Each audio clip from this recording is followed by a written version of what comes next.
night I go to bed thinking about this. Every day I get up thinking about this. I'm getting older.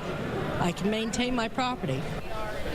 Tonight, we're following a developing story as state officials consider ways to expand I-69 from Martinsville to Indianapolis. The first thought was a route along what is now State Road 37. But as the people who live along there will tell you, this project is going to have a big impact and could even cost them their homes. RTV6 reporter Ebony Monet joins us live now with the very latest on this story. Ebony. Todd, Erica, state officials are considering 14 possible routes, 2 of which will go along State Road 37 and connect to the 465. So as you might imagine, people who live and have businesses along State Road 37 are personally invested in the outcome. And many of those people, more than 100 of them, showed up in Johnson County for an informational meeting.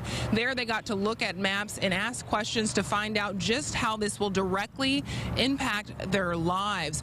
State officials tell us while they will consider all 14 routes, the routes that go along State Road 37 are in line with what experts are recommending. And this is really impactful for many people who were at tonight's meeting who tell us that they have a lot invested in this, including a woman who's lived in her home for 30 years in that same home. And she tells me that although she recently lost her husband, the thought of possibly losing the home and the memories in that home, she said, is the worst thing, second to losing her husband, that has ever happened in her life.